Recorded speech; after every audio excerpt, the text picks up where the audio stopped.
Welcome to Brain Levant. We are delighted to be joined by Stephen Maitzen, and we're going to be talking about determinism, death, and the meaning of life. So, small topic for today. Stephen, would you like to start with a thought experiment? So my thought experiment is just to recount a scene from a movie. It's National Lampoon's Christmas Vacation. So I don't know if you've seen it. It's kind of a zany comedy. It's not great cinema, but there's a scene in it that I think is illustrative, and I'd like to use it as an example. So in the movie, the main character is Clark Griswold, and he lives in suburban Chicago, USA. And he has this plan to give his extended family the greatest Christmas ever. And so as part of this, he's decorated the outside of his house with 25,000 Christmas lights on 250 strands of 100 bulbs each. And he says for a grand total of 25,000 imported Italian twinkle lights. He's quite proud of this. Okay, so the night following the installation of all these lights, he drags his extended family out to watch them turn on for the first time, despite the fact that it's a freezing Chicago night and they're dressed in their pajamas and very reluctant.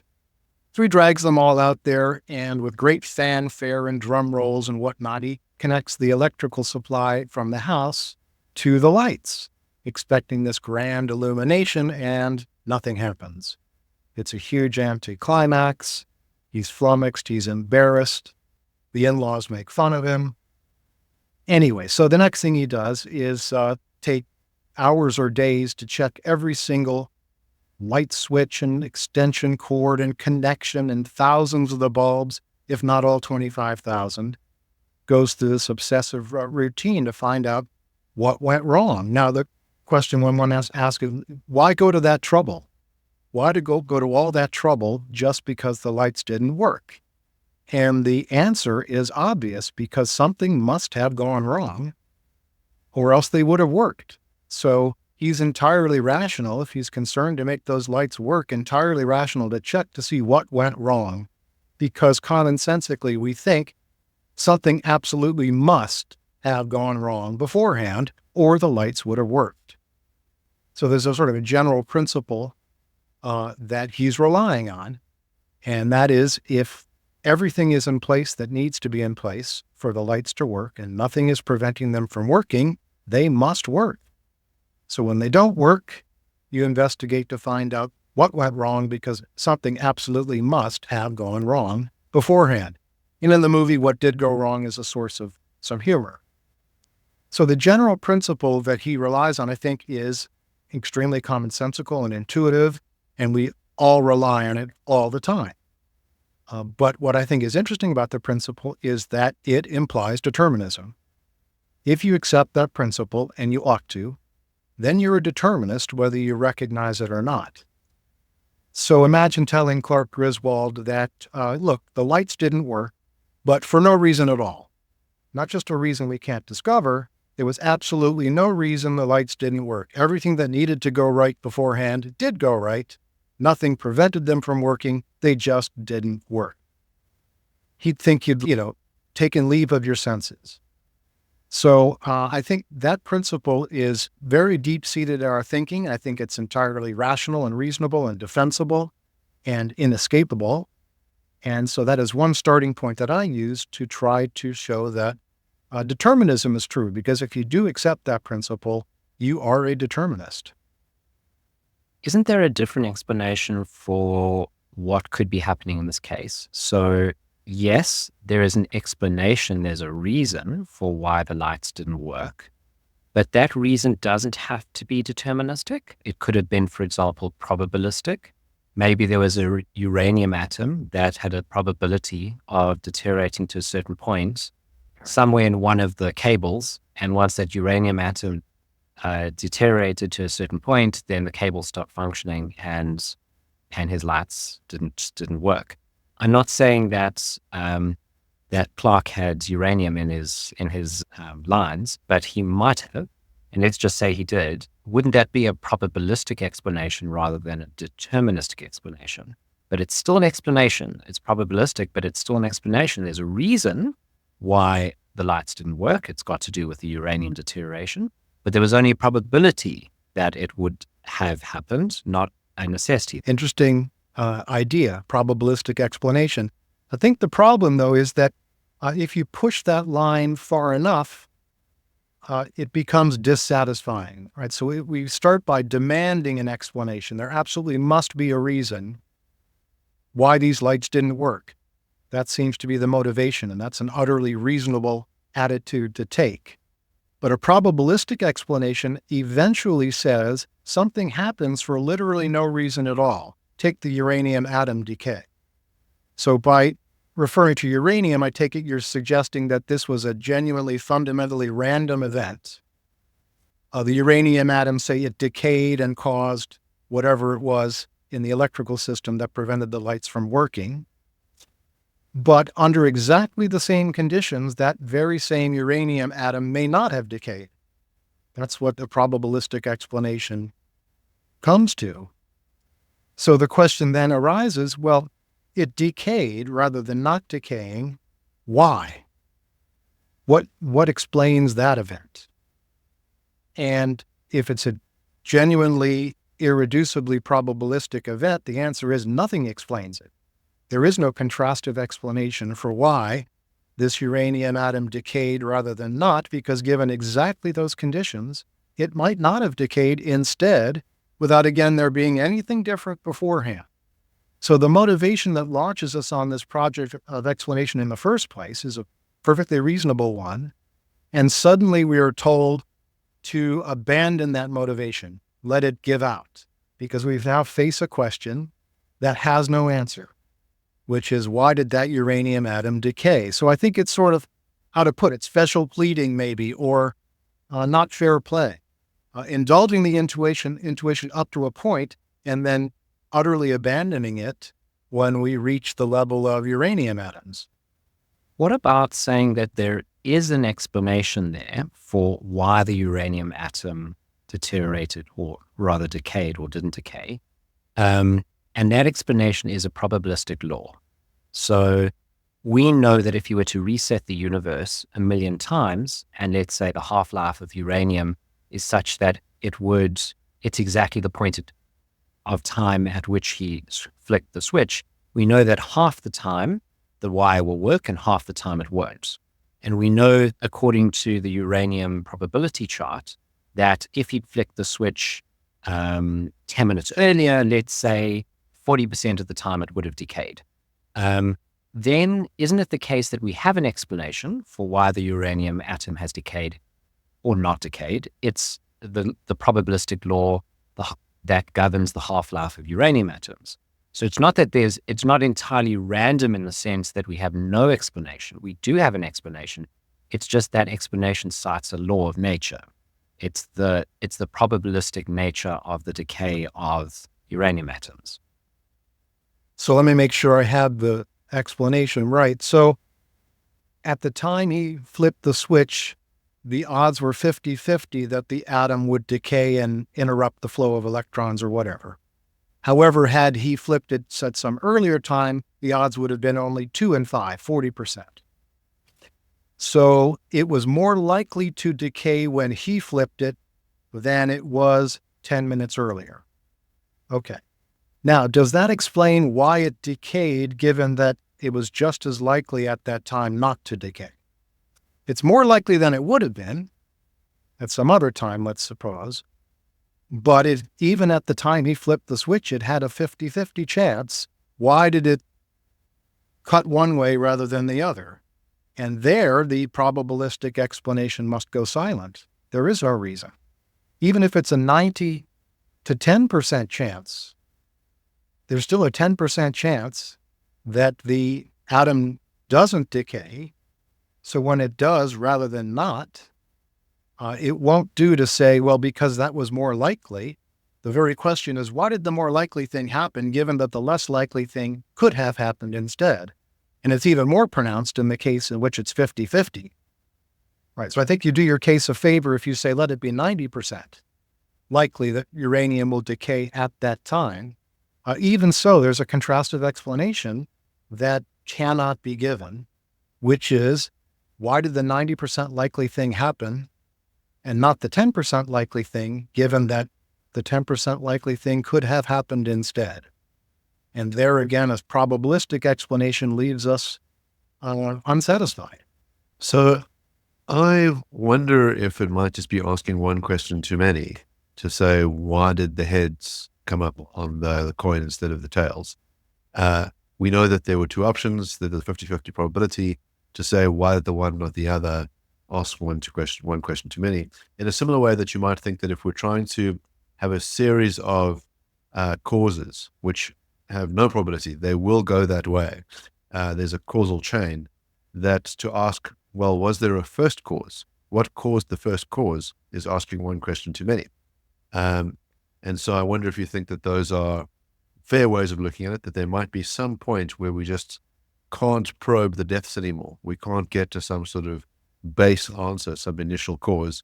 But nonetheless, we know a lot about the world in which we live. We know that some things will necessarily happen, and some things have high likelihoods of happening, and some things have low likelihoods of happening. It would depend for me on what you mean by we can't inquire any further, or we can't discover any further. If it's some limitation, epistemic limitation on our part, or technological limitation, then that may just be the way the cookie crumbles. I understand that. But the ontological indeterminist says, no, that's in fact the way the world is. There is no further answer to be had. God himself would not know why the uranium atom decayed rather than not. And that's a different worldview, and I find that harder to accept. It's easy for me to concede that we have limitations that may stand in the way of our finding out some answers. But the idea that the answers aren't there, that's a much further and more radical step. And again, it seems to me to abandon the very strong intuition with which we began, which was, of course, there's a reason Clark's lights didn't come on. And we keep pursuing that until we reach, I don't know, the subatomic level, at which point suddenly we're prepared to say there doesn't have to be a reason at all. Well, in that case, why does there have to be a reason at the start of this process? Why do we just throw up our hands and say, no, it needn't have been the case that something went wrong? It might have been that everything went right that needed to go right. Nothing prevented them from working. They just didn't work. End of story. But of course, we don't think that way. It could be that the case begs the question a little bit. It could be that electrical systems are the kind of systems we all agree are deterministic, but other kinds of systems might not be. So this might not be a representative case for reality generally. We might think that certain other entities or certain other types of behavior are not deterministic, like people. We might think that human beings are not deterministic creatures, but electrical systems are. So we might grant you that in this case, there must be a reason why his lights didn't work, without also granting that we should apply the same principle to human actions. There must be a reason why a person did X or didn't do X. We might say there is a reason, but a probabilistic reason is good enough. It gives us enough content, enough information, which relates to a second objection I want to raise, which is, I think that you're equating an explanation that's not a full explanation with no explanation at all. So you're saying, if I can't give you a reason why the uranium atom deteriorated or decayed in this case and not in another case, so 90% of the time and not the other 10% of the time, why this particular case was a case of decay and not a case of not decay, then I've given no reason at all. I've given no content, no explanation. But I think by citing that probabilistic law, the half-life of uranium and the laws involved, the probabilistic laws involved, I think I'm giving some understanding of the situation, even if it's not a complete understanding of the situation. Right. Now, that's a good point. So let me take them in reverse order, because the second point I do want to clear up. It's not my view that you have failed to explain anything until you've explained everything. That is a very mistaken view that I want nothing to do with.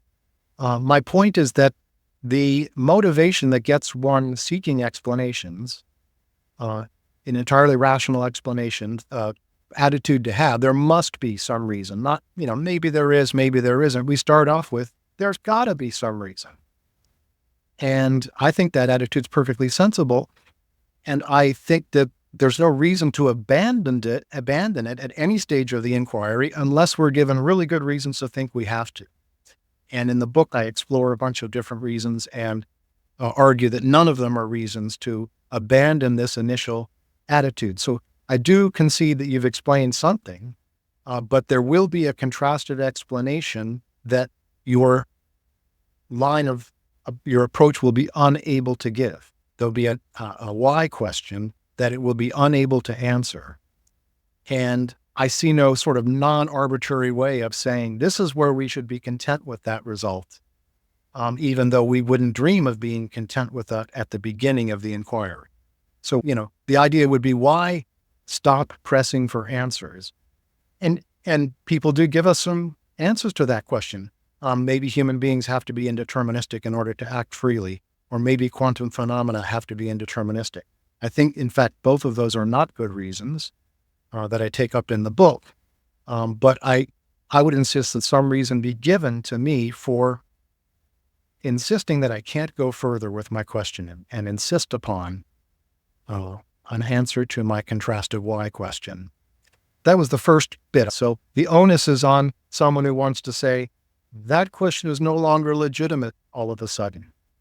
I've explained all that I need to explain to satisfy your legitimate curiosity. Well, why there and why not at the beginning? And the answer can't simply be, it's easy at the beginning and hard at the end. That's not an ontological distinction. I need some reason to think that this line of sufficient reasons must give out. Okay, the other thing had to do with electrical systems versus human beings. So it would depend on what one's view of human beings is, right? So I think that our behavior is guided largely by our central nervous system and our brains, which are chemical systems. So I guess I would need to know more about why, if electrical systems can be deterministic, human behavior, needn't be or can't be deterministic. It would depend on one's view of what human behavior comes to, I think. So I'm interested in this idea of how many questions you can ask. And if every cause has some prior cause behind it, do we get to some set of brute facts, or do we have an infinite regress? And is either of those things preferable to the other? We do have a choice there. I utterly reject brute facts for pretty much the same reasons, right? It seems just too convenient to say at some point in this process of inquiry, oh, that's a brute fact. You have no business asking why. And those who invoke brute facts tend to do it, only when the going gets tough. At the beginning, they're quite happy to offer a contrasted explanation. So I reject brute facts, and I embrace an infinite regress of explanations. I think philosophers are altogether too afraid of infinite regresses. Some are vicious, to be sure, but a lot of them aren't that have been portrayed as vicious, over the centuries. So if I understand correctly, then are you committed to a universe that stretched infinitely into the past, with no creator? Yes. Okay, and no initial Big Bang. It would have to be something like a Big Bang, Big Collapse, Big Bang, Big Collapse indefinitely. Exactly right. Yeah. So I think that this is, to the best of my knowledge, completely consistent with everything we know about cosmology and the nature of time and so forth. Yeah, I think that a rationalist like me and a real determinist who says that absolutely everything is necessitated by prior conditions, everything is committed to an infinitely old universe in which necessitation has been going on forever. So I'm going to ask you a question then, given that. Could it have been otherwise? So in other words, could the universe be such that it was created? Could we be in one of multiple possible universes? This one's actual, but there were other possible universes. And in at least one of those other possible universes, there was a beginning. So as I see it, determinism is a priori. It's not an empirical doctrine as many other philosophers insist it is. I think I'm led to determinism by a priori reasoning, and I think determinism is necessarily true. So I think in any possible universe, the universe is infinitely old. Its necessitation has been going on in any possible universe forever, is in that sense uncreated. There are some fancy medieval views according to which a beginningless universe could nevertheless be created. I don't think I understand those well enough to comment on them. But as I see it, it's a priori and necessary doctrine, and there are no possible worlds that are not deterministic. So about an hour ago, I gave a talk for the Interstellar Foundation about philosophy and time travel. And so Jason and I wrote a book together a couple of years ago called Time Travel and Teleporters. And I was busy looking at it to prep for this talk. And one of the questions that comes up is that if time travel were possible, the idea is that it must be logically possible as well. So you can't undo things that have already occurred. If you try to murder your grandfather before, he begat your father, it would be an absolute impossibility. But you could have a causal loop where you impregnated your mother and she gave birth to you, and that would work. That would be logically possible.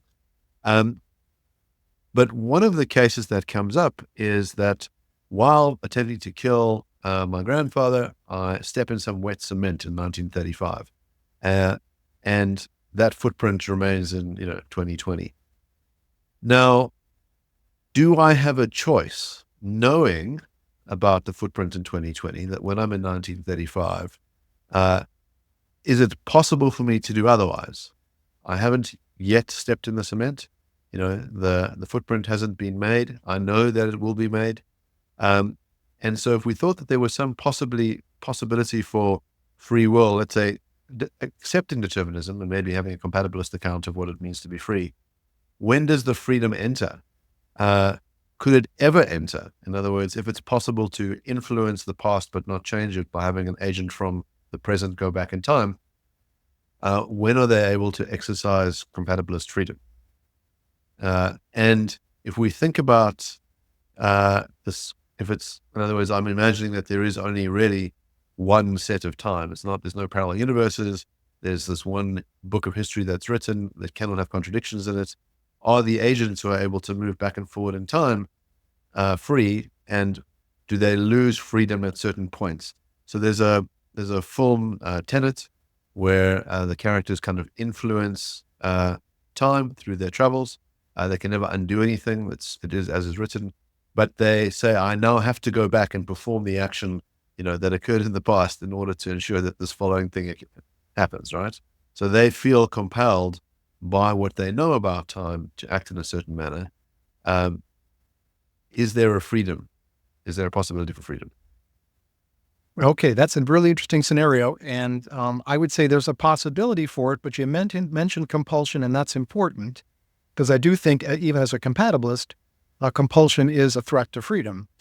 So Mark went back in time, according to this story, to kill his evil grandfather. So he's formulating that plan now. I got a way to go back in time and kill my evil grandfather in the 30s. And furthermore, I know that I attempted this already, and because I left a footprint, and maybe I slipped in the wet concrete, and that's why I missed him. And so he survived, or I just winged him instead of, shooting him fatally. Mark knows all this.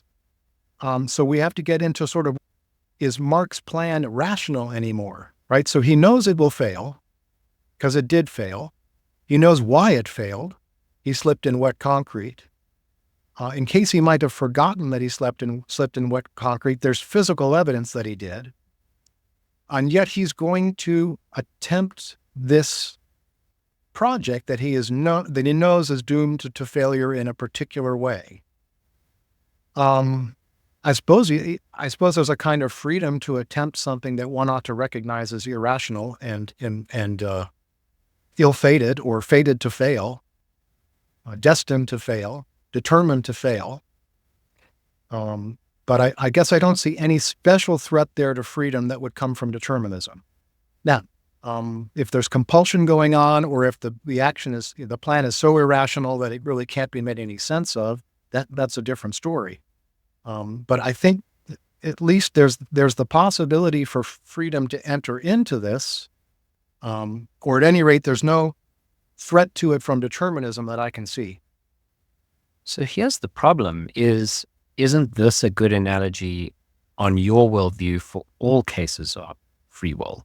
So in other words, you're saying it's irrational for someone to think that they can change their subjective future or past. I can't quite parse this in my head, but it's irrational to think that you could disrupt the deterministic flow of time and that things could have been different from how they were and that things could be made different from how they will be. Isn't that the problem that everyone faces in any free choice? So if determinism is true, and if they know that determinism is true, so you wake up in the morning and you say hello to your wife. Wouldn't it be irrational for you to think, should I say hello to my wife? Should I have said hello to my wife? Because you're saying hello to your wife, given that you did it, was determined. Isn't it irrational for you, both before and after any choice, to even wonder whether that is the right choice for you to make? Because your wondering about it is determined, your choice is determined, and so it just seems, in a sense, irrational to worry about doing anything or having done anything or whether you will do anything. So it seems to me this has to do with whether belief in determinism is compatible with honest and sincere deliberation and with some sort of retrospective judgment of one's actions. And I think the answer is yes, absolutely it is. So you're deliberating whether to say hello to whether to greet your spouse in the morning in a friendly way. You're a determinist. Do you believe determinism? Does it make it pointless for you to deliberate on what the best course of action is? Should you say hello in a friendly way, or should you scream obscenities at the top of your lungs instead? What does it matter? You're a determinist. What will be, will be. I think this is a caricature of determinism, because determinism says that what you end up doing, whether it's a friendly greeting or screaming profanities, has everything to do with, or greatly to do with, whatever deliberation you go through beforehand. So your deliberation is part of the causal chain that results in your action.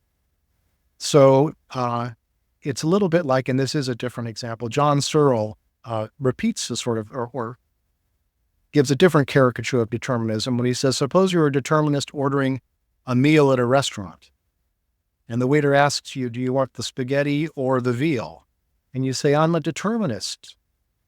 Que sera, sera. Let's just see what I order.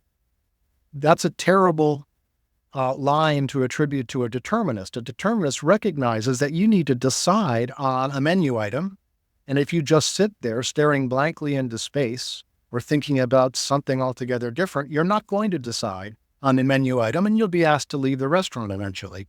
So determinists recognize, indeed emphasize, that your deliberations are essential parts of the causal process that leads to your action.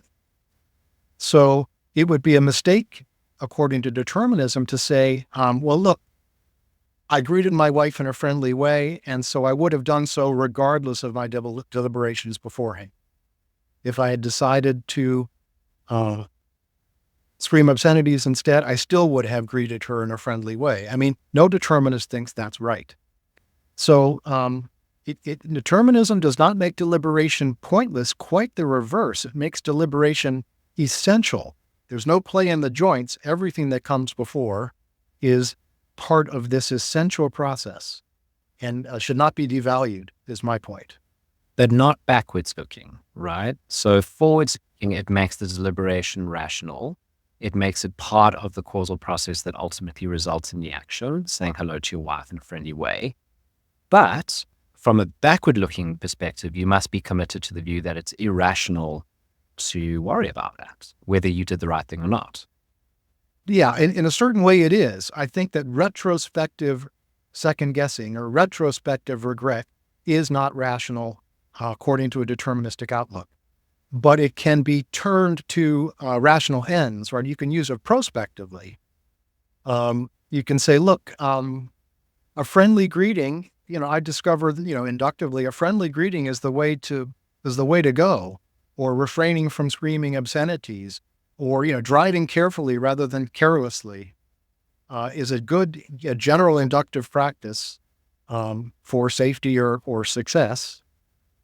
And all of that can be used prospectively in a perfectly rational way. But I would agree that retrospective regret, backward-looking regret, or backward-looking second guessing, if it really is just retrospective and isn't employed in some prospective way for your future benefit or the benefit of others, it is irrational. So I just want to get a sense of the importance of the deliberation. So you could have the libertarian who says, well, in the deliberation, I can weigh up various options, and then I can decide which one to do, and so I can act otherwise. I could either do A or B based on my internal deliberations. I think you're going to say that the deliberations play a causal role in what action you choose, and depending on however you deliberate, you will choose X, and you are determined to do so. And I assume that the deliberations themselves were caused by something prior in the chain, that you could not but deliberate the way that you deliberated, that deliberation is itself a form of action. So there's a sense in which one has this very strong illusion of freely deliberating and freely choosing, but all of that was caused by something prior in the chain and could not have been otherwise. And so we might think that that puts a bit of a squeeze on the compatibilist, who says that the freedom's in the deliberation, even if you can't choose otherwise. Well, if the deliberation is not free, then it's not clear to me that there's any freedom. Okay, yeah. So I would caution first between equating free and indeterministic, those two terms. So for a compatibilist, something can be free even if it is determined. But I take it your point is that if we don't think that the deliberation is indeterministic at some point, then we ought to be troubled because we have deterministic deliberation leading deterministically to an outcome would somehow deprive us of freedom. And that's not going to be the case unless you are already an incompatibilist, unless you think that it is of the essence of freedom that something indeterministic happened. And I don't think that at all. In fact, I think indeterminism is the enemy of freedom. It makes your actions spasmodic and uncontrolled, and that would include deliberations too. We don't want to introduce an element of indeterminism into the works. It's not freedom enhancing. I think if anything, it's freedom threatening or responsibility threatening. So I would say that you do not need to have indeterministic deliberation in order for your deliberation to be part of what caused a free action. Now, what kind of control do you have over deliberation? That's a harder psychological question I don't really know how to answer. But at no point in the process, going back forever, does something indeterministic need to occur. It's a matter of the right kind of control, whether your reasons, desires, beliefs, and so on are performing the right kind of necessitating role. That's sort of a compatibilist line. Yeah. I think it's telling that you admit that an implication of your view is that regret that's not proactively useful in some way would be rational, because that seems quite counterintuitive. So Dharma goes and kills someone, lots of people, stands in front of a judge, and the judge asks, do you regret it? And Dharma says, well, no, because regret is irrational. Your view is that he's saying something true. But the common intuition on this is that regret is not just rational, it's important. Now you're going to say, well, that means it's proactively important, right? It's going to produce better behaviors in future. But many people believe that regret is important for some other reason. It may be proactively important. It might produce better behavior in future, but it seems to many people that it's important to regret what you did, because that action is regrettable, because what you did was wrong. And that in itself is sufficient reason to feel regret. And my understanding is that on your view, you can't account for that intuition. I think I could account for the intuition that you ought to recognize when you've caused harm, and killing someone is harmful, or when you've caused pain. But what Dharma should realize is that a world in which that murder is not committed is a world in which it's so radically different from our world, if you go far enough back in time, that neither Dharma nor any of the rest of us would have existed.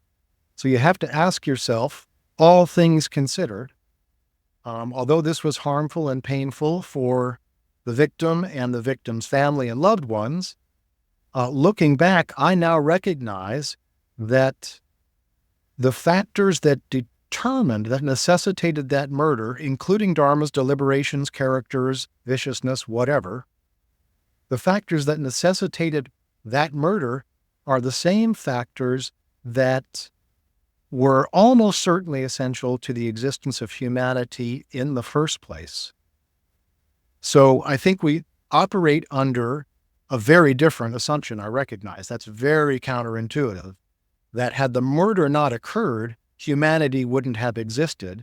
That's not the most obvious thing in the world, but I do think it is a consequence of determinism plus pretty well-established laws of physics.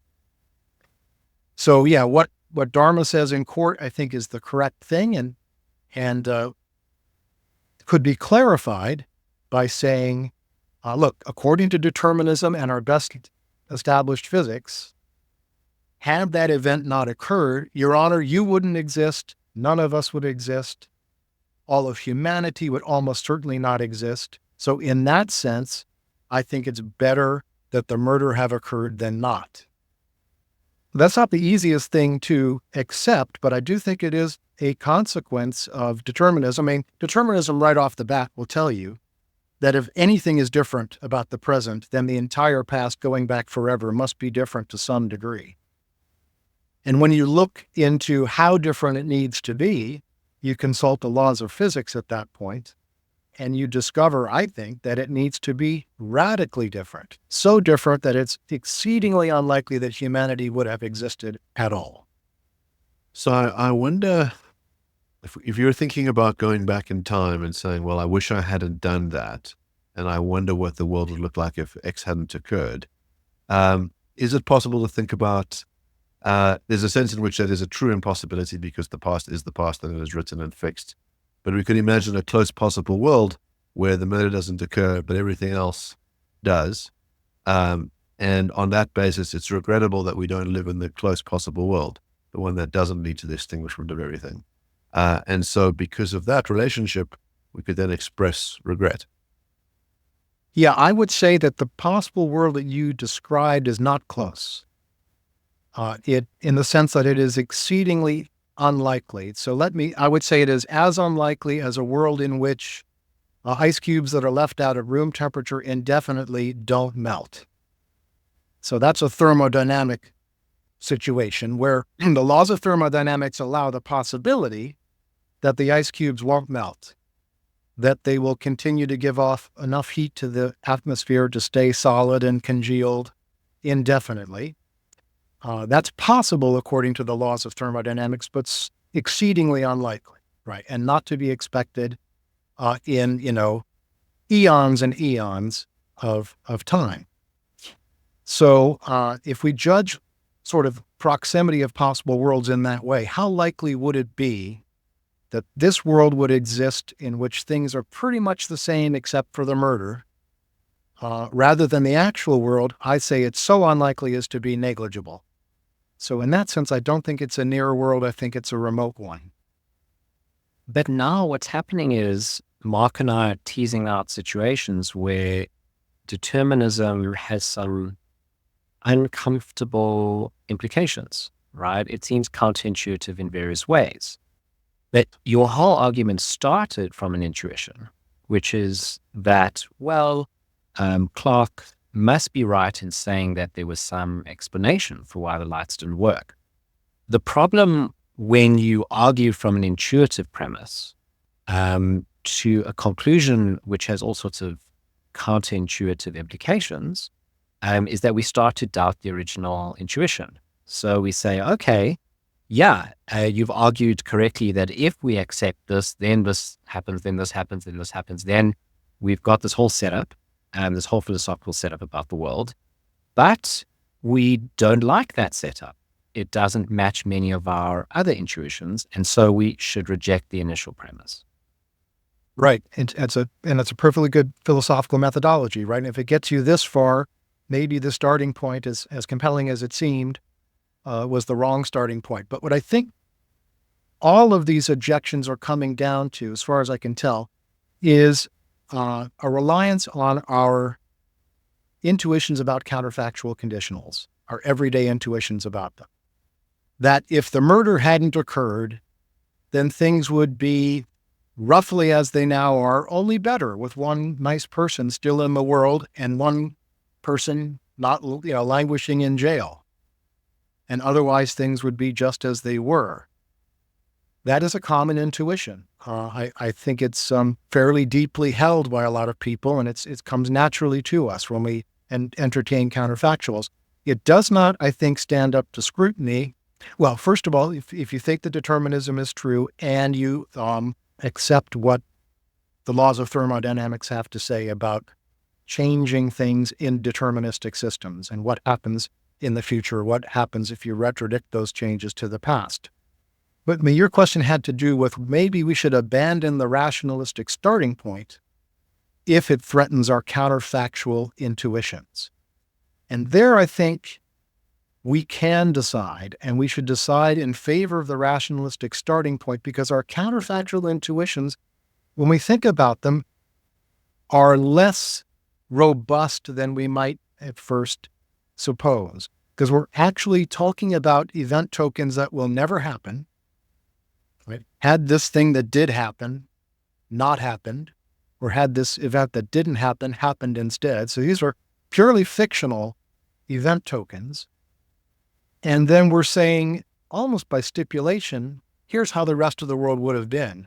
Well, who are we to stipulate how the world would be if you take out a chunk of it and pretend it never happened or pretend it did? So what I think is actually going on, we can defend these counterfactual intuitions by understanding that the function of counterfactual conditionals very often is not to assert anything conditional. It's to assert some non-conditional fact. So there's a famous example from Willard Van Orman Quine about two different counterfactuals. If Caesar had been in charge during the Korean War, he would have used the atom bomb. Versus if Caesar had been in charge during the Korean War, he would have used catapults. And so Quine is making fun of counterfactual conditionals and saying, well, okay, choose, which is it? And I want to say neither. That kind of radical change to the actual world would be almost certainly incompatible with the existence of humans, right? If we had 2,000-year-old Roman generals in charge in the 1950s, forget it, right? This doesn't make any sense.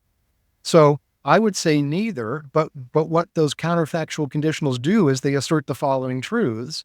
Caesar was a ruthless warrior and did not spare his enemies, so that's the atomic bomb.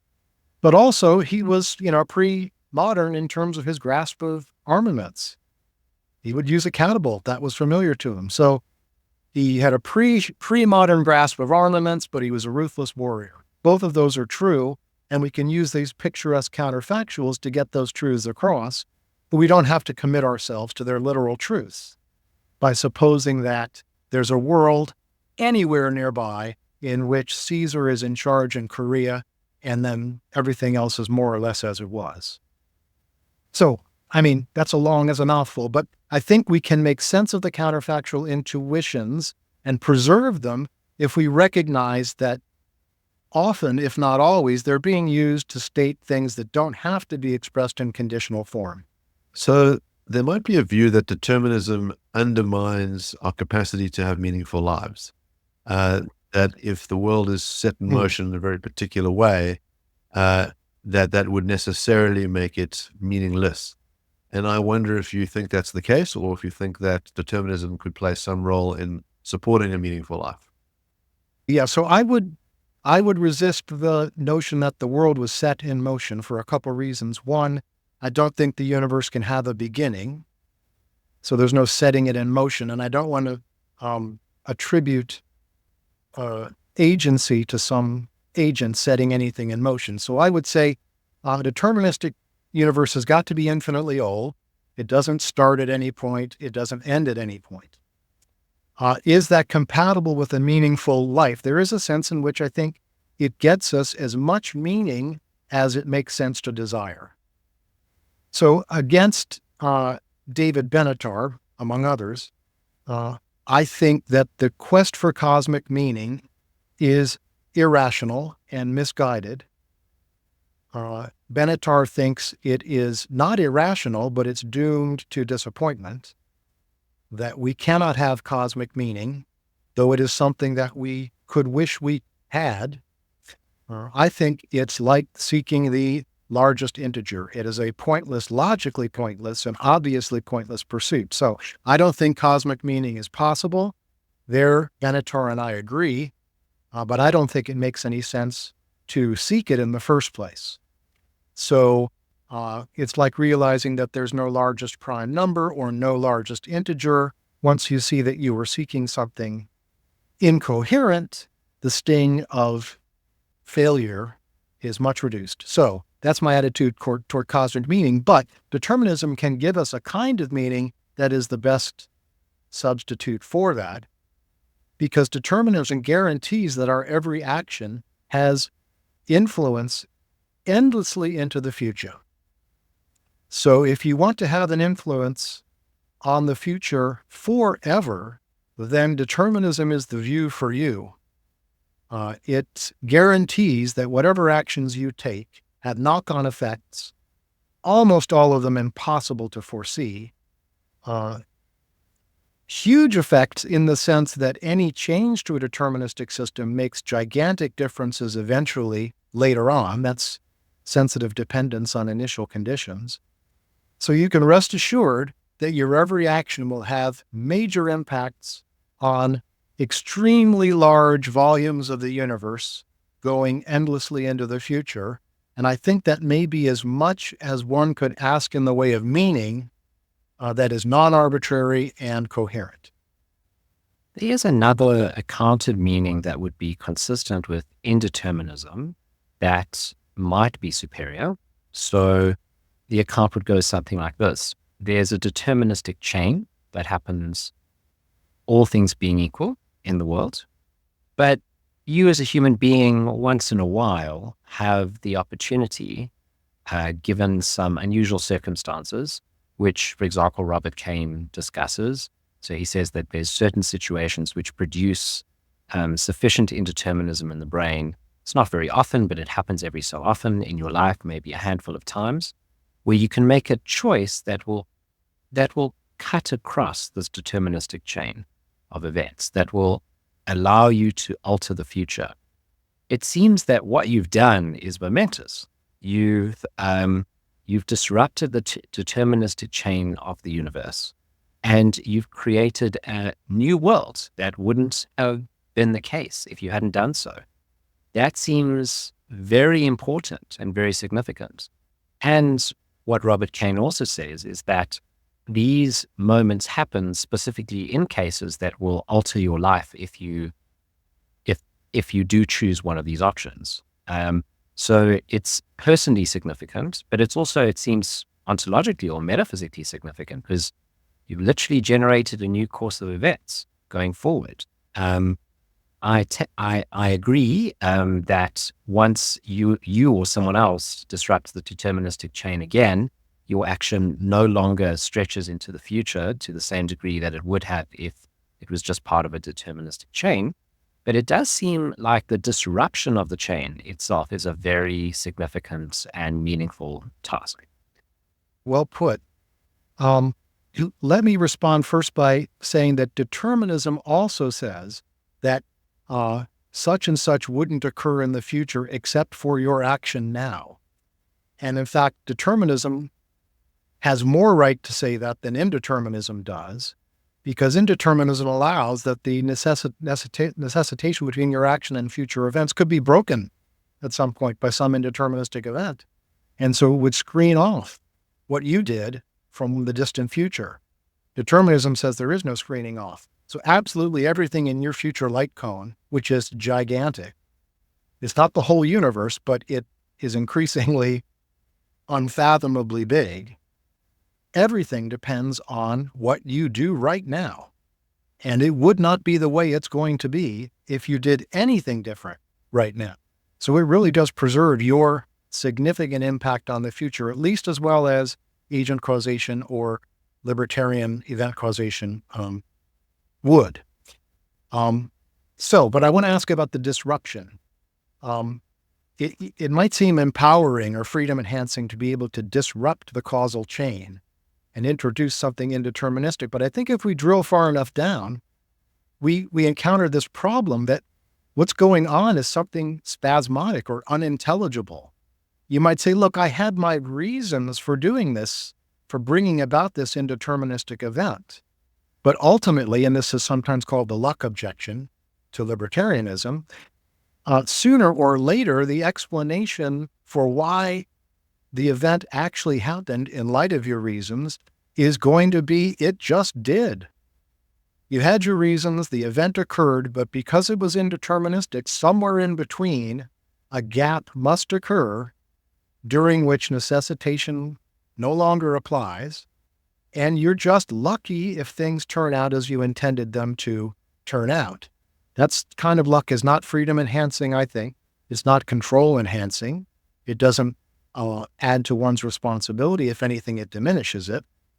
So I don't see that kind of picture as the friend of significance or momentousness or responsibility at all. I think it's throwing a spanner in the works. It's making something spasmodic rather than intentional, if I can put it that way. I, as the resident libertarian here, I obviously disagree. I think there are versions of libertarianism that can diminish the amount of luck involved, not eliminate it. But I think what the libertarian, he has access to two resources that you don't have access to. Well, three. The one is the disruption of the causal chain, which you can't say you've done. And you say that's a virtue of your account, but the libertarian thinks it's a virtue of his. The second resource he has access to is to say, well, at least it was my decision. So you're going to say, well, that's a capricious decision. That's a lucky decision. Why did you make that decision rather than another decision? And the libertarian says, at some point I can't give you an answer, but at least it's mine. And the challenge for the determinist is to provide an account of what it means for an action to be yours. And that's quite hard to do. Whereas the libertarian says, well, here's an account. It's mine because there was a deterministic chain before this event. And now that deterministic chain has been disrupted because of my decision. That seems to make it mine. And even if you think that the value of my decision is undermined, and we can disagree about that, at least it is my decision. So it seems like the libertarian does have some advantages here, even if he does have some disadvantages. And then I just wanted to talk about a third issue, which is you say, yes, every one of your decisions and actions is absolutely necessary for the world that comes after it. But that's leaving out the rest of the story, which is that every single other event that ever happened stretching into the distant past is also absolutely necessary. It's like saying to someone, you're unique. And then you have to complete the sentence with, you're unique just like everybody else. It undermines the value of the initial statement. Yes, your decision, your action is responsible for everything that ensues after that. The whole universe arises from your action, but it also arises from everybody else's actions and everybody else's choices, and not just choices or actions, but every fall of a leaf, every butterfly flapping its wings. Everything is necessary for everything that happens after that. There's nothing special about your action or your deliberation. in doing so.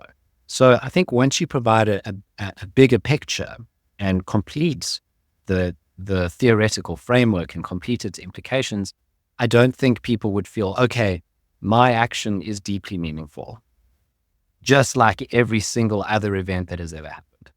Okay, so I think both or all three of those objections can be answered by the compatibilist determinist, the soft determinist.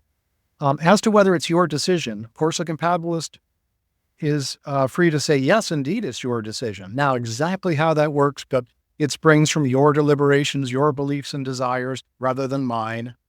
You weren't coerced, compelled, manipulated, defrauded, and so on. In fact, if you look into Keynes' cases of self-forming actions, he will call them important for just those reasons. He will give compatibilist reasons for their importance. They reflect your character, your beliefs and desires. They are to be attributed to you. And at that point, the indeterminism seems just tacked on. And furthermore, they've got to be indeterministic. But that is never really convincingly defended. So a compatibilist would say, yes, indeed, it's your decision. It was your deliberation, beliefs, desires, characters, values, and so on that were absolutely essential to the decision that you made. And it was not the indeterministic event that happened to go off in your brain that made it your decision. Because suppose the indeterministic event had occurred instead a few inches outside your skull. Is it no longer your decision? I mean, does the indeterministic glitch have to happen inside your skull for it to be Jason's decision? That's arbitrary, it seems to me. What we want when it's Jason's decision is to be able to say, remember when you deliberated and decided and quite carefully chose to do that? That's on you. And those are all compatibilist reasons for attributing the action to you. So I think the my decision business can be explained. And that if we think about it, the occurrence of an indeterministic glitch somewhere between your ears is utterly unimportant and inessential, and as I've said before, deleterious probably. There doesn't need to be this bit of magic in order for it to be your decision and a significant decision and so on. Now, you asked about having some special influence on the future, not just the influence that every butterfly has on the future and that I have as well as you do. And my response there is to ask, can you give me a non-arbitrary specification of what it is to have a special enough influence on the future? So in the book, I go into this, I want to leave traces. I want to leave memories that are special and significant. And I begin to ask how special and how significant. Must every human being remember you forever? No, that's too much. Well, on the other hand, you suppose 1 billion years from now, in the passing thought of a total stranger, you come to mind for 5 seconds and then are forgotten forever. Is that enough? No, that's not enough. So somewhere in between those two, and it will be maddeningly hard, if not impossible, to nail down what it means to have an influence on the future that is special enough to satisfy us. So I think that's actually a misbegotten quest. I think we need to recognize that there's no non-arbitrary way to describe the kind of influence we would be satisfied in having, just that we have some influence, and determinism guarantees you will. And it says don't underestimate either the degree of influence you have, because chaotic systems, deterministic systems, are extremely sensitive to initial conditions. So you'll have more influence than you probably think you will, and you'll certainly have some. And any insistence that you have a particular level is going to be arbitrary. Well, Stephen, I want to thank you for an absolutely delightful conversation. I think we've managed to plumb the depths of some very difficult topics in a way that is pretty accessible. And if you're listening at home, watching us on YouTube or listening on Spotify, we'd love to hear your thoughts. Are you a libertarian, a compatibilist, or an incompatibilist? Do you think that your life would be undermined if we lived in a deterministic universe, or would it be more meaningful? Please let us know in the comments.